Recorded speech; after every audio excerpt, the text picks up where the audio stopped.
everyone. We want to talk in this episode about a very important subject, a virus that can be infecting your spiritual walk, and it has to do with performance-driven Christianity. We want to ask the question, is your walk with God based on a performance-driven mindset? And have you been taught a performance-based form of Christianity that you need to detox yourself from? Are you even in a place of influence and you're influencing a form of Christianity that is performance-based? Is a culture that you're in promoting a performance-based Christianity that is causing you to fall into some tough ditches in your life? So welcome to this episode of Transformed You. I'm Mark DeJesus here with my wife, Melissa, and welcome to our show. We're looking forward to talking about the subject of performance and performance-based Christianity. Where do we begin? Where do we go with it in this episode? Because this is huge. Okay, it's important. So I feel like as you were even opening it up this episode, I start to think about the things that we would look at and say that is performance-based. But there is something that is very alluring about when, I'll use the word the show, right, looks really good. And it feels, I think that's the thing that can get distorted about performance-based Christianity, is that you feel like you're accomplishing when it looks good and feels good and you're kind of driven into what you're doing. There is an element that I think the culture has developed where that it looks good. You know what I mean? Right. So, but it also makes me think that we like things that look good and, so automatically off the jump, I think before we get into like all the other little nitty gritties about it, because I think when people think about performance-based Christianity, they have like a picture in their mind maybe of what they think a certain church looks like. We want to get to the heart of the matter of, how we're walking this out in our individual lives. Right. But for me, a big question that comes up that I want to kind of address off the jump is, what is the difference between performance and excellence? Well, let's maybe take some other pathways first. We can get to that question. Okay. I think that's a good question that we need to. Well, I first of all, what you're describing, Jesus came on the scene and he addressed this with the Pharisees because they carried a focus on the outward. You said we like how things look good. We like it when things like look nice. So what happened over time in religious circles is the value of the exterior and the appearance became the driving force. So Jesus would look at them and he would say, outside things look fine, but deep inside you're rotten.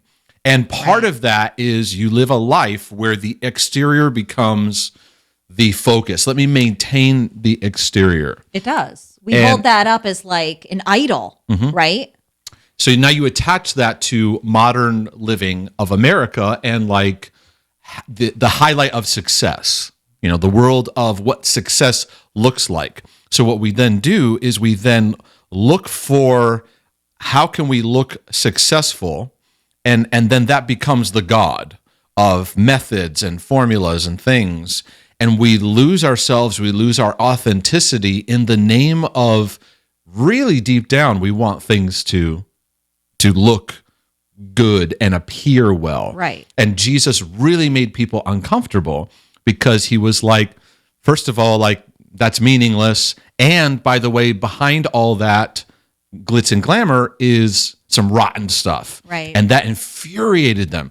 So I feel that the kingdom of God creates a real disruption in performance-based Christianity that doesn't allow us to even understand what excellence is, or understand how do we process out modern Christian living in the world that we live in, because this thing is, quite frankly, it's killing the life of the heart. Yeah, and I think because of the lack of identity and all the other things around it, which we'll get into today, it becomes confusing because in a lot of ways, performing then, which is at the heart of the matter of rejection, it can feel good when you're getting the accolades, everything looks good. So there's it gets confusing. Let's maybe define, let's do that. Performance-based Christianity anyways, because that'll help us to kind of have a place to land on. I have some other videos I'm doing on this too, as well as articles. I write about this in my book, Exposing the Rejection Mindset. But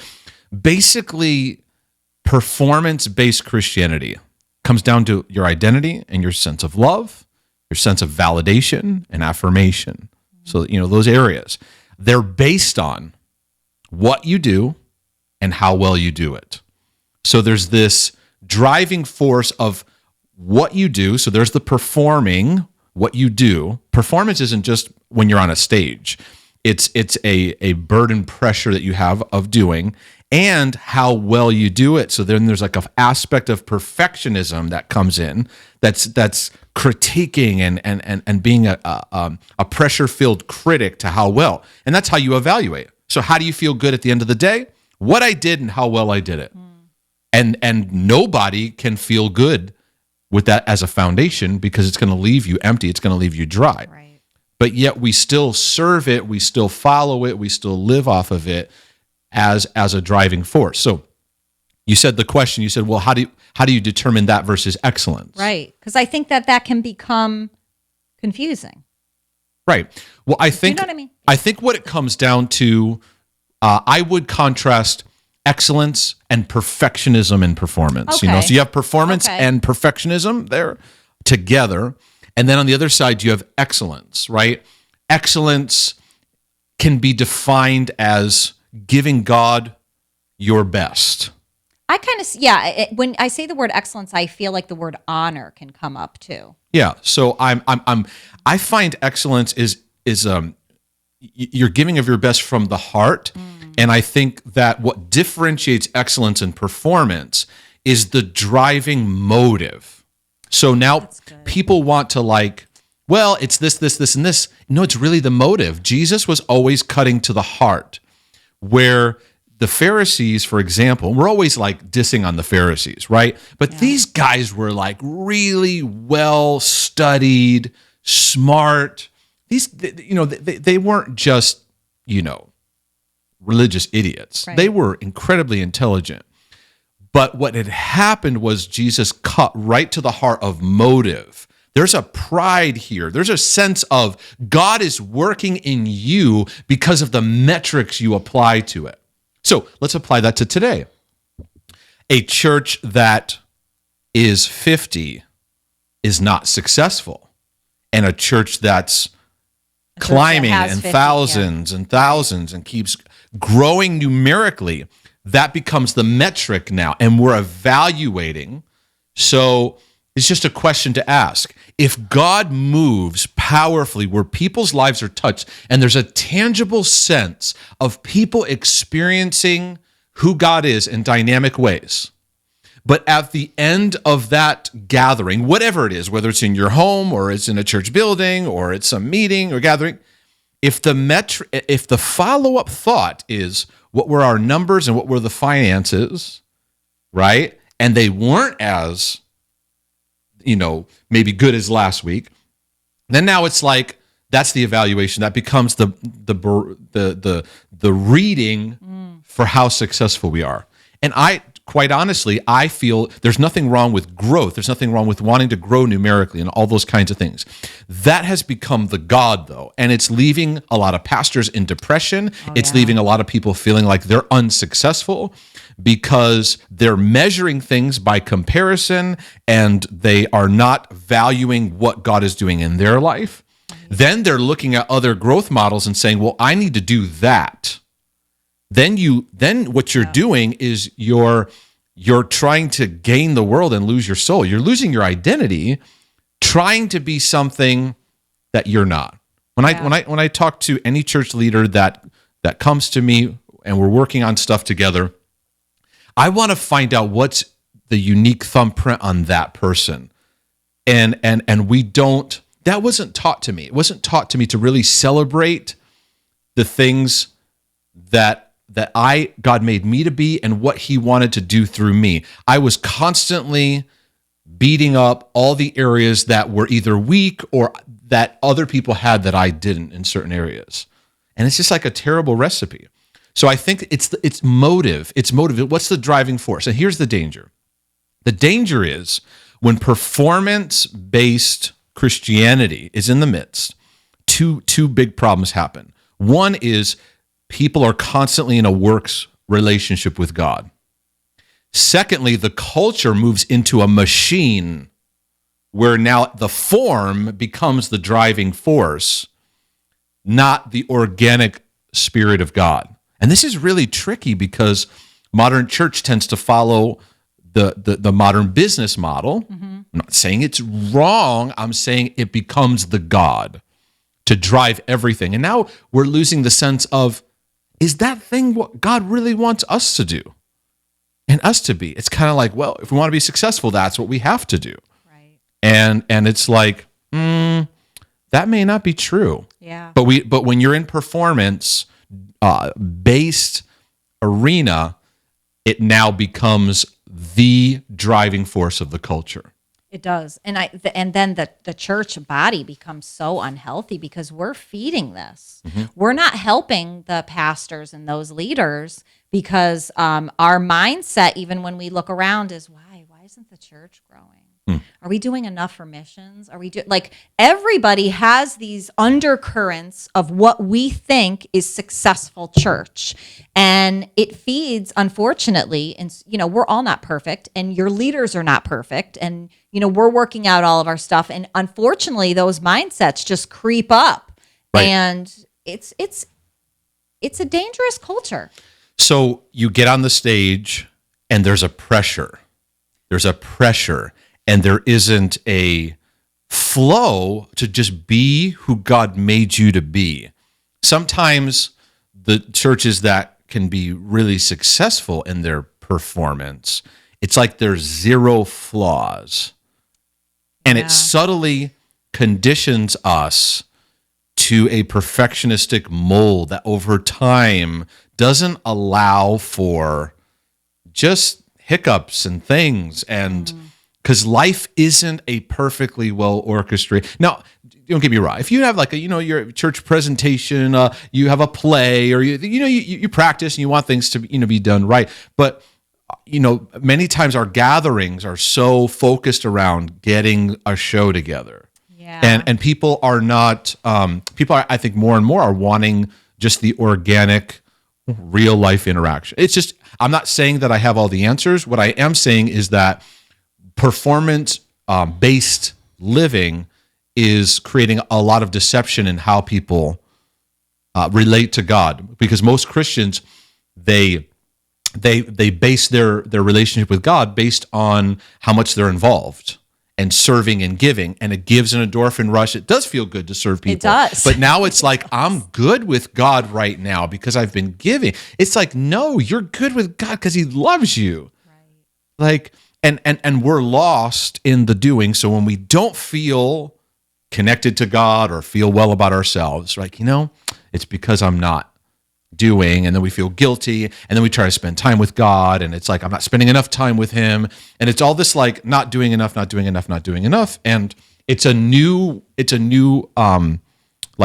format of a works mentality. Right. And I think too, what my brain is like going into all these little streams for how this can even come about, and when we're talking about church, really is the family of God, and we come from such brokenness in our own homes that when we come into church, there's a higher level of like, we need to operate right, get it right, and make it all look good so that we look like a healthy family. And like you're saying, deep down, you have all this performance going on the outside, and deep within, like everybody's just a hot mess. Yeah. And we're looking for that to fill. Like you're saying, oh, okay, I'm going to be good with God today because, I led the, kids church, and we have success in numbers and all of these things. And meanwhile, they're going home and their actual families are a mess. Right. So then when you have a mess, it's like, how do we deal with this? Because the show must go on. So it's life is messy, right? And it's all feeding. It's all like it's messy, and so it doesn't make room to go. No, we're a family, and we got to be healthy. It now becomes an orchestrated machine that, and now people are lost in how do I address the life of our heart? And we typically don't deal with the life of our heart until a breakdown happens. My wife wants to leave me. My kid's rebelling. I'm having a nervous breakdown. I had an affair. I'm addicted to pornography. The list goes on and on. So then at that point, we tend to go, all right, God, deal with me. And it's like, no, the cycle has kept us from being able to, we need to change the whole thing. Right. Versus trying to patch, the walls. Right. So what would be a good example that you could give to everybody of your own recognition of where you lived in performance? Well, I started to develop a ritual because one of the things that I was chronically a pressure was public speaking. And so then afterwards I was evaluating myself and I was it was torment. I'm like, this is not God. So I began to start to reestablish and relearn, what does it mean to really be myself and to know who I am? And that led me on the whole journey that I'm on today and where I help other people. It's like, I want to be myself. I want to learn what it means to be myself, to be confident in that, not to put on something, and many speakers, like, they put on something. And I'm not even saying that that's evil, but then you get lost in it. And it's like we're just looking to present some kind of presentation when really what people are blessed the most is when you're just yourself. That's when people are touched the most. And we don't realize that. We're like, no, I got to be this thing. It's very subtle. So I began to create rituals and routines to help re-understand who am I apart from all those roles that I have. What's my identity? So it's an identity makeover. Then it's taking the pressure off. So what I would do is when I would get up to speak, I would literally say to myself, there is no pressure right now. There is no pressure. I'm going to enjoy the opportunity to share with these people, and I'm going to let some of the flow, even how I talk, there to be opportunity for there to just be in, it doesn't have to be this perfect polished presentation. It needs to have, some realness to it. What does that look like? How does that flow? So I think for a lot of people out there, if you're in that and you're like, man, I do live under that. It's like finding how can you learn to be more yourself and let that flow. So for example, we pastored our own church for about 6 years. And one of the things that we found was the whole concept of worship is a very challenging subject, like the worship time of music. It's like, you got a band up there, and that's where, performance-based thinking infiltrates the most because you are presenting a song. And so we decided in our church, we would just scratch all that, and we just played videos. And we would play the video, and we would have, pauses in between where we would pray and minister. Like we would play a lyric video. So you can find them all. Right on the screen. It was the actual, so we had the best worship leaders every Sunday because we played their original songs just to lyric videos. Yep. Everybody loved it. Yeah. Now I have a history in leading worship. I could have worked really hard to assemble a band. You could have done it all, babe. Do those things. But I felt like I did not want that performance. I felt that for our fellowship, we really wanted to release people of that performance pressure. And so even when people got up and talked, really tried to bring about an organic life of the church, and not sloppy, not lazy, not being disrespectful, but it's willy-nilly, right? Correct. We weren't just willy-nilly. Right? So that was one of the things, and some people say, "Well, I want a worship band," or I'm like, "That's fine, I understand that." But we felt like because of what God was calling us to really be, we wanted to eliminate the performance pressure. Yeah. And so I think that was one of the things that I think was helpful.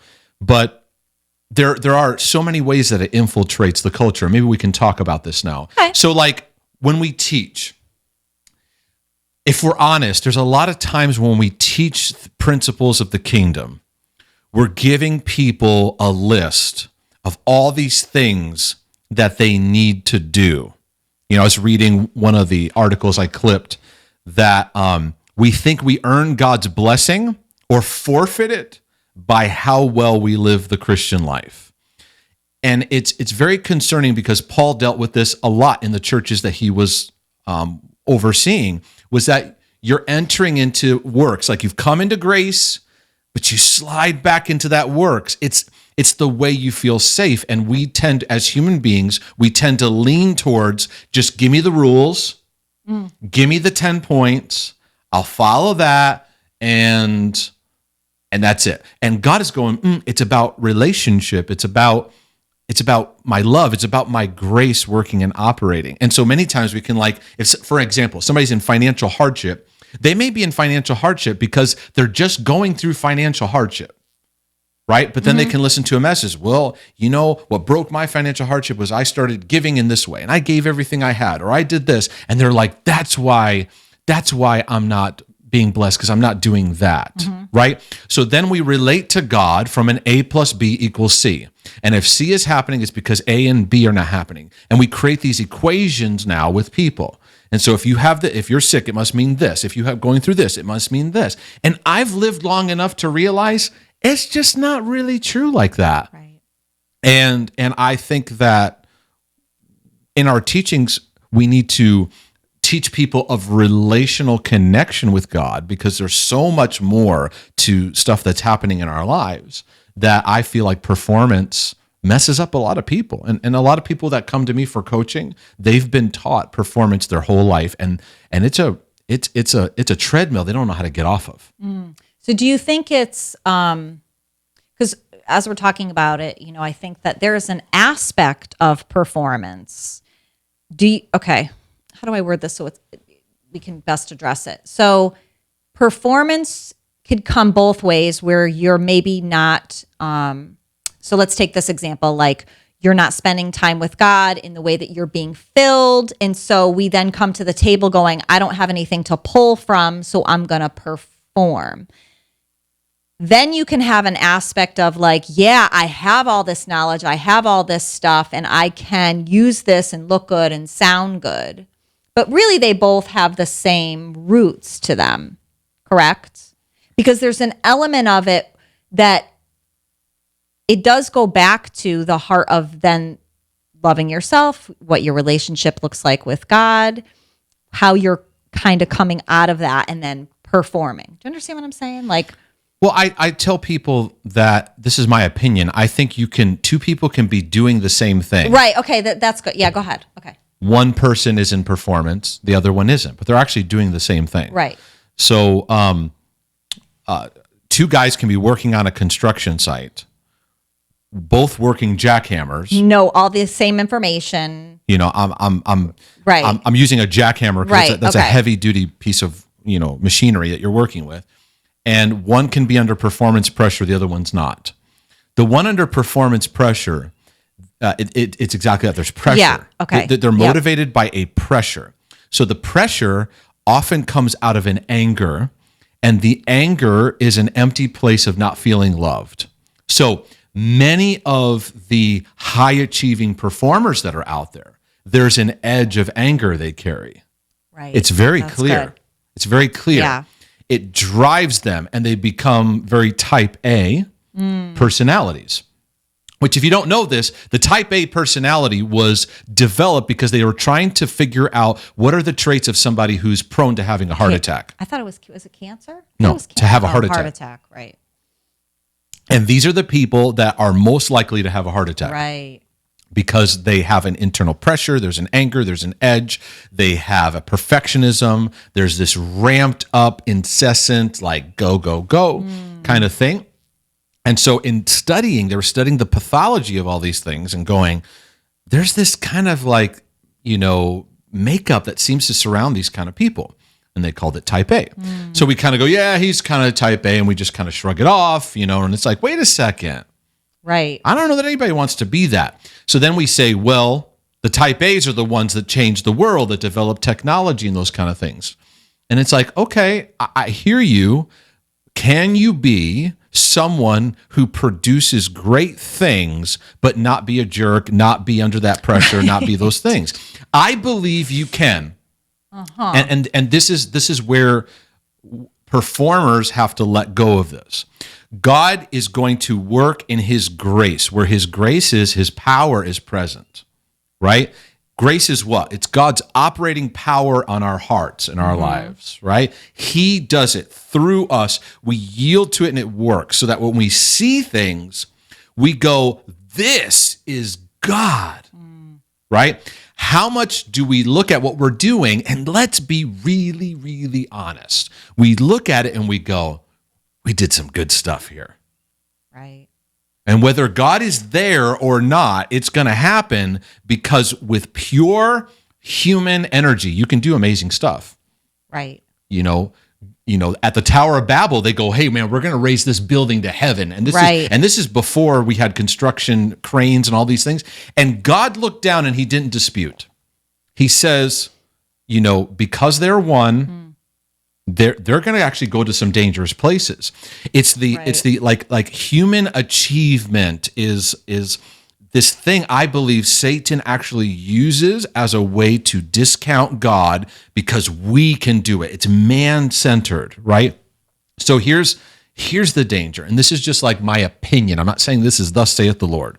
If your church or your ministry like explodes and you're hiring people and finances and things and you have this influence, right? I actually think it's hard to tell the difference between what God is in and what he's not in, because everything works. It's really, really good. Because there's a favor upon what you're doing. Like I joke, I've joked with you in private, like some of these, big names. I'm like, they could start a football team and the football team would probably do well, because there's just this overflowing of favor. But when we sit back, do we go, is God really in this? Because here's what I believe. I believe what God is in and he's doing, he is not going to cause you to sacrifice your mental, emotional health, the quality of your family, the quality of he's not going to say, go and do this. And just ignore your wife and they'll just have to figure it out. And your kids will just have to be left behind. And I'll just take care of that, which was a mentality for many decades. Right. I heard very well-respected Christian leaders say, God, you've called me to serve this, so you need to take care of my family. And it was like, that is so out of order and so not biblical. Right. So what we've done is we've sacrificed on the altar the things that are important, the life of our heart, the rhythm of our day, what's our relationships, our marriages, our parenting. And this is changing, but what we've done is we've sacrificed those things for the sake of achievement. Now, achievement has different words. It's ministry, serving others, helping others. So performance gets in the midst of this. And now it's like, you don't know what God's in and what he's not in. And when you strip performance down, you focus on the grace of what God is doing. And I think where a church could really do well is to go, what's the grace on us? And where's the grace not flowing, where maybe we rely on other ministries and now we need each other. Okay? Right. Instead of a competition, it becomes working together as real families should. Right. Correct. So that now now we're in operation, and there's a reliance and there's an interdependence, that's taking place. But anyways, there was another thing that's good. I feel like that's just good. That's really good. Does that help? Yeah, because there was a bunch of articles I wrote, and I'm many of them are mine, but there was some other ones I was just reading through, and this is an interesting statement. And I'll post all the links of some of the articles I read, and we're just skimming through some, reading longer, and on our show notes. There are many people who are leaving the institutional church to plug into non-traditional faith communities for various reasons. Many move in this direction as a means to help them detox from some very legal and performance-based environments that they have been affiliated with in the past. I think that's a very true statement. Right. That I run into a lot of these performers, and I'm like, you actually need a detox. You need to get out of the culture, because you're trying to let that go and stay within a culture that values you on your performance. That's tricky. Yeah, because we get addicted to it. Mm-hmm. I mean, just think about I don't think people realize what the word detox entails. Right. You need to actually unplug and in a lot of ways shake that whole thing out of your system. And that takes time. And honestly, it doesn't take 1 week. You can't be like, you know what, I'm just going to take next Sunday off because I need to detox. No, in a lot of ways, we're addicted to this. Your whole body chemistry, once you step into that building, you are addicted to how the machine goes. That's right. It takes a real rewiring and understanding of like, why am I doing this? What am I not being filled in that is leading me to enter into this atmosphere and go full bore into it. You know what I mean? Yep. So what are more ways that we fall into performance? I think the first one is one that you mentioned where it's like all based on how things look. So it's like there's such a hard work on like let's just talk about our family, how our family looks, right? We want the presentation. Now, I'm not advocating everyone just act like schleps, but I'm saying like there's an emphasis on that. And then it goes, oh, they're having trouble. That's a shock because we were just following the appearance and we've all been, conditioned to the appearance. So then, we lose that sense of authentic connection. I think that most Christians are performance-based in their quiet time. Oh, I didn't have my quiet time today. Oh, yeah. I'm not good if I don't have my quiet time. And I understand that, but it's like, what do we need to move into? We need to move into a greater relationship that is not based on, many people have this like quiet time, like this is my 15 minutes to my quiet time. And then you ask them, so what was your quiet time about this morning? It was so good, but I can't really remember right now, but it was so good. Right, because it's like just this thing that we checked off and you're like, my gosh, I helped an old lady at the grocery store today. I am so good with God. Like, I'm amazing. I didn't read the word today and I didn't pray, but I helped somebody and I feel so good. And we do, I'm saying it in a joking, sarcastic way, but we do this. We got to get honest because we do this deep down. Right. To make ourselves feel better. I think we interact with the world in this way too. We interact with each other like, let's get our doctrine like super correct so we can argue it well with somebody. Right. Not so that we can have sanity and we can walk in health. It's like I'm right and you're wrong. And I feel like a good person today, so I'm good with God. Yeah. What are some other ones? Let me think.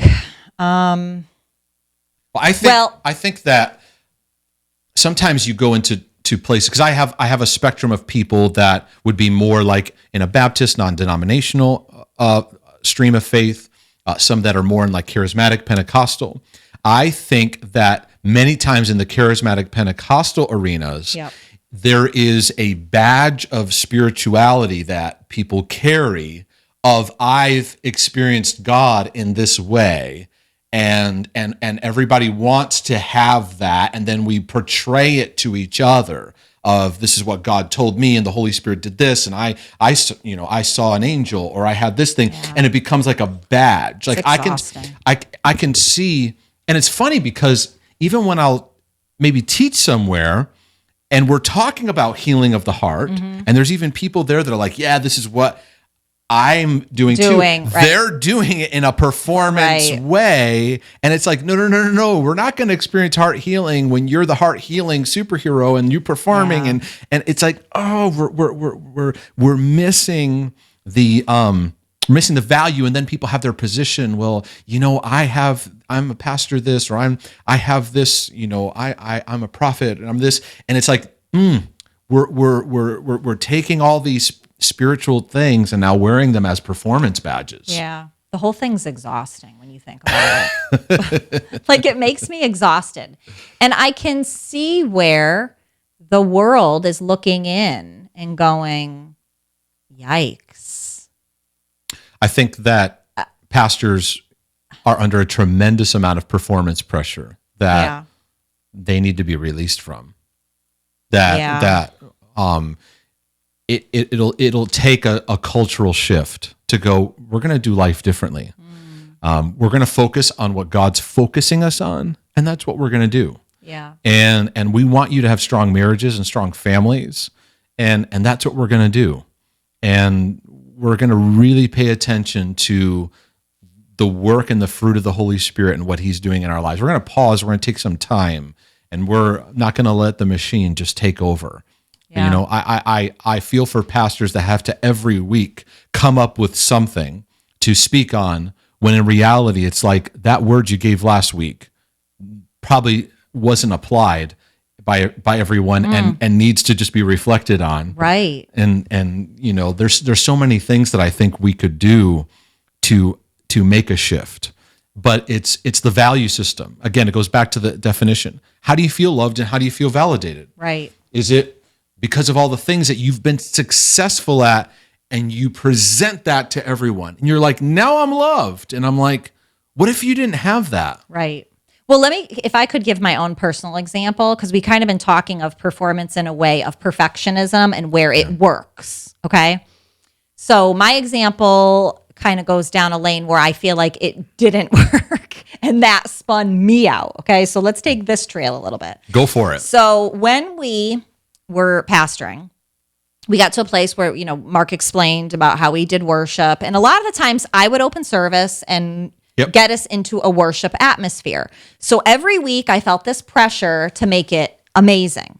And the only way that I would feel amazing is looking at your face and reading you, whether you were pleased with it or not. Right. Now, we don't really have that. It created a lot of struggles. Oh my gosh, because I would every Sunday walk into it thinking, I got this. Like, this is going to be great. The people would be responding great. And I'd get either halfway through or towards the end. And we had to talk this out a lot because it was very ugly for me. Like, it spun me out. My rejection issues would ping so bad to the point where I'm like, I'm not going back to church again. You didn't like what I did. And you're like, I was preparing my message. I was thinking about this, or you were praying. And if I didn't get, or somebody had just yelled at me and I was like, yeah, and I had no idea. And you're over on the side. And I looked to you in my, how did I do? How did I do? And I looked to you for that affirmation. And when I didn't get it, oh my gosh. And it's like, welcome to performance ugly. pressure. Yeah. The pressure that I put on myself about what he thought about it was so, I mean, it was bad. Like, we had bad fights after church because I would be like in a private hell. And then you're like, what's wrong with you? Nothing. And then 2 hours later, I'm like, you didn't give me a smile. What did you think about it? And you're like, it was good. And I'm like, those words were not good enough for me. I needed you to be like, babe, that was I don't know maybe nothing would have, because I needed to be filled so much of what it then really revealed what was going on inside of me. But that's when it just didn't go well. It just didn't go well, you know, because we do talk about this. I think even for me, when we bring up the words performance, it looks like the show's going good. And so for me, it didn't go good. It didn't in my eyes. And I kept looking to you to like, give me, is it good? Like a dog. Am I good? Did I do good? Did I do good? And it never, ever fulfilled me. It never filled me. Oh, I so relate to that. And that was really hard. And then, you know, I would go through the same thing because you're like, sometimes you're trying to plow something that's on your heart, and it helps to have some agreement. But then in those moments where it's just you're not feeling like you're flowing, and then that's when the performance pressure takes over. When you're free from performance pressure and it's not flowing, you're able to like recalibrate. Go, okay, it's not flowing. It's either just not flowing or it is what it is, and just let it be, right? Oh my gosh. Can I take a quick turn for a second? Yeah, go because ahead. it makes me think about something, because this happens a lot in church, where people put a pressure on you to be a certain thing for them. They put a performance pressure on you. So like what we discovered was sometimes the challenges we had in pastoring was people were putting their dad wounds on me, and they wanted me to be the dad they never had. And it was like, it was a setup for idolatry because If I didn't say it right, or maybe if I didn't reach out right, it was the saying, you're damned if you do, damned if you don't. Right. It was that, because rejection doesn't matter. It's going to feel rejected whether you serve the thing or not, but they'll still look for it. And I feel like I would do, in the early days of our marriage, I would do that to you with my teaching. Yep. If I went somewhere, it's like afterwards, I was this empty guy, just kind of like, tell me I'm okay, before I received that from God and said, you say I'm okay right now. Right. My self-worth is not, it took me a long time, and I still have to wrestle with this, to unplug my self-esteem based on what I do and how well I did it. Oh. Because here's the thing about freedom from performance. You learn in the doing. Right. Right. So how do you do mistakes to go, oh. So if you're in performance pressure, you don't actually learn in the doing, because you're beating yourself up. So you can't see clearly. You can't see, maybe, next time I just, so think of all the things it ruins, because you're under that pressure, and then you're condemned afterwards, and you're in guilt or whatever. And you miss out on maybe the thing God was doing. Was like, God's like, I kind of like that imperfect presentation, and I'm going to use it. I'll give you an example. I was a youth pastor for, was it 10 years? And one of my old teenagers ran into me at Walmart. He's older. I think he was married. He's an adult. And it was like, that like, hey, you're all grown up now, kind of thing. And we had a talk for maybe 5 to 10 minutes. And he told me the message I gave that changed his life. Mm-hmm. And I was like, here we go. I brought up my top 10. Yeah. I'm like, was it this one? Right. Was it this one? Because I have my top 10. Yep. Whereas like those were really good. Mm-hmm. He gave me the worst teaching in historical Mark DeJesus record that I gave. It was a teaching I did on spiritual gifts, and I had no idea what I was talking about. Because I was just really starting to understand how the gifts operate. And I wasn't in a grid where it was like really taught and practiced and understood. And I'm just struggling through the whole thing. And he's like, God spoke to me about me really operating in my gifting. And right. And I'm like, there is no way God could have spoken with that mess. That was a mess. That was awful. And I'm struggling to agree with him internally. Outside, I'm like, yes, I'm performing for him and giving him a nice smile. And I'm like, wow, God, that taught me something in that moment. Because when I look back at the greatest ways God has worked through me to others, it's not my top 10. I have my top 10. You know what I'm talking about when I say that? Right. Yes, I do. Like, because there's times where it is more fun when your mind's clear, your heart's flowing, there's a confidence in who God is. It's fun. And everything's landing, people are responding. It's not as fun when you're like, can't even gather your thoughts. And you look at people with the deer in the headlights look going, I don't know what you're talking about. Right. It's not fun to get that look. Right. So like even now I have this thought, this is right now, I'm giving current reality. I'm having a thought, am I explaining performance well enough to people? And it's wanting to push me to perform. Right. It's the thought. I'm having it live. Right now. Live via this broadcast. Right. That's the thought I'm having. And so I have to take that and go, no, settle in, just keep letting God work and letting him flow. Right. Right. And we've talked about that in our podcast, because there's certain times where we would afterwards like, oh, that was terrible. And it's like, God is going to use our strengths and our weaknesses. He's going to use the good, the bad, and even the ugly. Can you whip out your Bible for a second? I wasn't like totally prepared. I don't have my phone. Can you just pull up Philippians? Because there's this article that was posted on Pathos. I think it's actually pretty good. And it was called The New Phariseeism, Performance-Based Christianity. And he said this Philippians what, babe? 3. And It said, let me just quote this, and then I'll look at the scripture in just a second, because maybe this will help us to kind of land this. When Paul was teaching, a lot of times he was getting rid of performance from people by teaching like the difference between a slave and a son, and moving into sonship, law versus grace, works versus faith, right?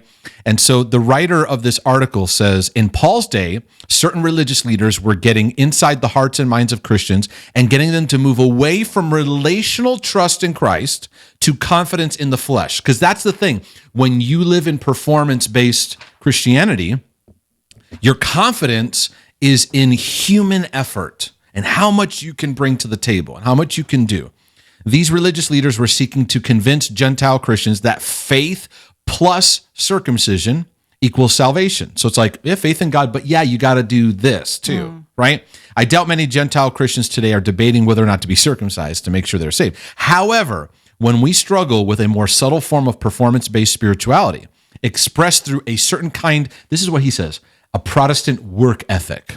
How many churches, you're working 14, 15, 16 hours, your families get the leftovers, you have no time to pray because you're exhausted, and you just repeat it again the next day. Right. And you finish it off by going, well, God, I'm doing it for you. Right. I wonder what Paul would have made of those attempts to assure ourselves of our salvation and adequacy as Christians through spiritual performances and forms of religious expertise. So the reason why I brought up the scripture is because Paul, if it came to performance, he cleaned everybody out because of his, quote, achievements. And he says, he talks about, though I can have confidence in he says the flesh, and speaking of his abilities and what he could do. And anyone else thinks he can have confidence in the flesh, I more so. Philippians 3. Circumcised the 8th day of the stock of Israel, of the tribe of Benjamin, a Hebrew of the Hebrews, concerning the law, a Pharisee concerning zeal, persecuting the church, concerning the righteousness which is in the law, blameless, right? And there's these times where he's like, and I believe there's another time where he kind of does this too, of all these things that he like lists off. And he makes this statement, but what things were gained to me, these I have counted loss for Christ. Yet indeed, I also count all things loss for the excellence of the knowledge of Christ Jesus my Lord, for whom I've suffered the loss of all things, count them as rubbish, and have found in him, not having my own righteousness, which is from the law, because there's a subtle thing in performances that I got to do good to be good so that I feel good, therefore I'm righteous. I'm sorry, it's there, and we've got to kick this out. Our foundation. So the anxiety and OCD battles that I had, that I came to God and said, heal me of this. He goes, we're going to go to the root system because you perform for love and you don't feel loved unless you're doing good, and you've got to strip that. And so that he says, I'm not that I've attained, I press on. Right. And there's so many things you could look at in that, but it's like the new it's repackaged Phariseeism. And I talk about this in the 7 signs of performance-based Christianity. And one of them is you evaluate others on their performance. So in many churches, the only way that you can be held in high regard is if you're the overworking workaholic Christian, serving constantly. Now, we're grateful for the effort, but it's like, go home. Right. Go home.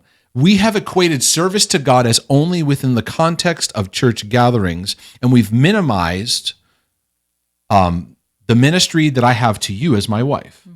That's my ministry. And here's what happens. People, they're doing their thing, their business or their ministry or whatever, right? And their wife is struggling. This is what happens in people's minds. This is an inconvenience. God, you've called me and my wife is going through this. Or let's reverse it. The woman, God, you've called me to this thing and my husband, we now look at it as an inconvenience to our calling, right? Our parenting, my kid's rebelling. God, I've got this calling and my kid is rebelling. This is an inconvenience. And I believe the inconvenience is calling to go, you're out of order. Wow, we could stop right there. Right? Oh my gosh. It's sobering. Makes me want to cry. It makes me honestly, and especially with a lot of the stuff that we've personally been through and all the people that we are coaching and ministering to. This is a pandemic problem. Yeah, it is. And I think it really makes me want to cry. It really does. So I think that I've been working with some churches on this concept, and they want to let go of performance. And it's like, how do you get healthier? How do you get healthy? I think you have to realize where you've been unhealthy. You want to get healthy, realize where you've been unhealthy. Right? It's just like honest assessment of where you've not been operating in healthy modalities. And I look back, and there were times, I remember early in my pastoring, I was so zealous in church work that it's like, we're going, and if you're not in, get out of the way. Right? And people's lives were unnecessarily hurt that I had to come before God and repent of. And realize, Father, I'm sorry, because in my pursuit of things, people were seen as commodities, as a product, right? Like a product in a list of things that we're doing. And it's like, if you're not on board with me, I got no time for you. God forgive us, right? Because we've lost sight of what it means to just be relational. So then it's like those people aren't on board, they're the enemy. And then meanwhile, we demonize them, and they're in pride and rebellion, and we don't realize our own wickedness and how we acted and responded. Then we forget people are human beings, and then we're on these really dangerous trails. And so I've had so many people that I've talked to who've been spiritually abused, not because something sexual happened, not because of some affair fallout, not because they were locked in some room for punishment, because performance pressure killed them. It owned everything, and it kept them from being able to understand how to be loved. So I think it's like, recognize you're unhealthy, and then start learning what it means to be a son or daughter apart from the role. And some of the superstars out there are going to have a hard time with that, because their whole life is wrapped around being in that role, and they don't have room and space to go, who am I apart from all this stuff? Well, and unfortunately, a lot of these mega things revolve around a personality.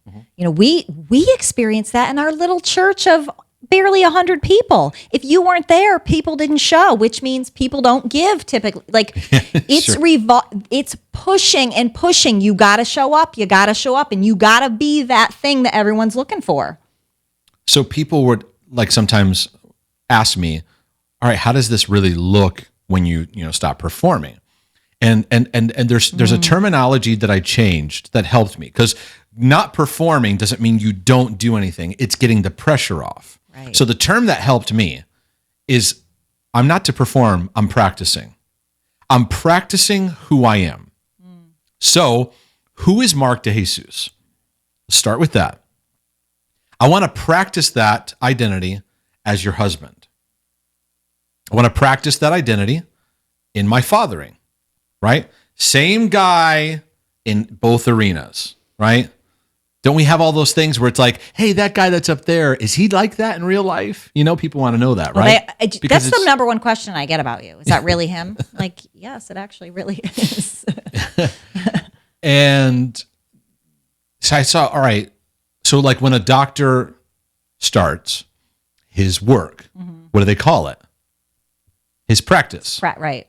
Which is kind of funny. It's like, wait, he's practicing on me? I don't want him practicing. Remember, everybody, whoever's first in their graduating class, there's also someone who's last in that, right? Like, wait, he's practicing? They all need to practice. Right? But it's kind of funny, that term. But it's really what it is. So we tend to like, okay, put on worship leader, put on...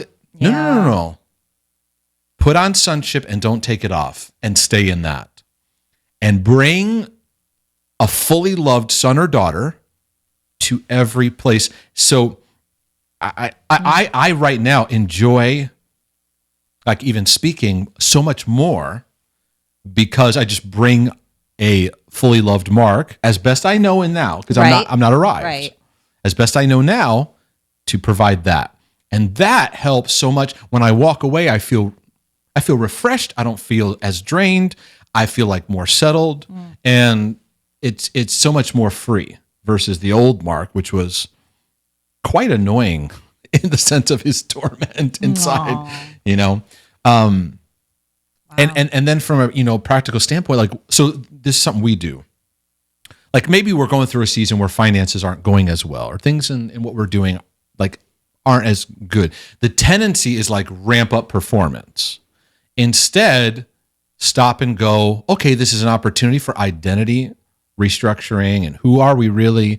And then where's the grace? Where's the grace pointing to? That's where I'm gonna invest of myself, because that's where God is right now having me work. And so I think if we pay attention to that, now we can move into a healthier place. But I think I'm just scratching the surface on this subject. But I feel like it takes a decision. Do we want to be healthy, or do we want to be high achievers? And the ones who say we just want to be high achievers, God bless you. But there's a lot of fallout. There's a lot of fallout. It feels good to be the high achiever. It feels good to get the accolades and the applause and all those things. But at the end of the day, right. There is fallout. There will be. So if you want to take the next step in this, I think the best resource we could recommend is a book, Exposing the Rejection Mindset, because this is going to get to the root system. If you want to begin the process of healing and making some shifts in your life, get a copy of this book. It's available on paperback. It's on audio. It's on Kindle. There's an e-course, training course that's available on it too. And then you can even start even more if you want to take a step back and you want something that's a little bit shorter and you can hit the ground running quickly. Experiencing God's Love as Your Father, which you go to my website. It's all over the page on markdejesus.com. Those will give you some handles to be able to realize what it means to relate to God as your Father, and for Him to restore your own sense of identity. So if this show has been a blessing to your life, can you just take a moment and say, how can I be able to support this? We would really appreciate it. Just go to markdejesus.com and click on the donate button, and it'll take you there where you can just donate online. There's certainly an address you can send donations to. We're supported by our listeners and viewers, and so we greatly appreciate that. Also, you may want to consider our Transformational Tribe partnership, which if you go to the donate page, there's a link there you can click on, and there's a track where you can take, there's a level 1 and a level 2 where you can go the audio route or you can go the video route. The video route has more resources available, and it supports our work, but also helps you to engage resources. And of course, please take advantage of a recommended resource. Audible is amazing. It's a way that you can listen to my books. I read them. You'll hear my voice. You'll hear them read the way I intended them to be heard. And if you just type in this address, markdejesus.com/audible, AUDIBLE. It's really funny because our kids have this strange habit where they see infomercials on TV and they start writing down the phone numbers for random things. It's hilarious. They're like, "Dad, I saw this great ad for a sit-in bathtub." Right. The ones that are for elderly. It's hilarious. And they're like, and Abby was like, "Dad, this would be great for you." I'm like, thanks a lot. No, the best was Abby like Super Beats on Fox with Dana Lash.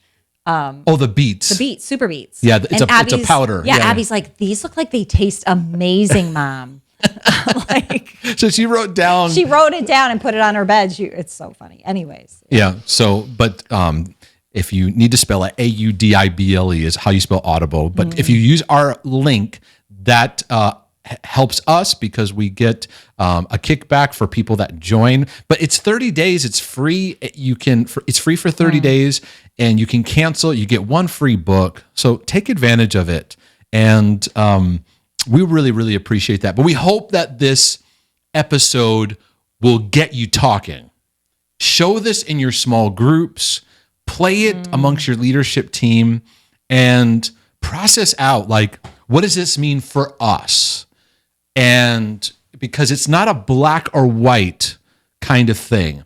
It's, again, helping God heal the motive. Yeah. And we do that, and we'll see greater fruit. So anyways, we pray this a blessing to your life. God bless you guys, and we look forward to future episodes. Go to markdejesus.com for more resources, and we'll see you next time. Thank you, everyone.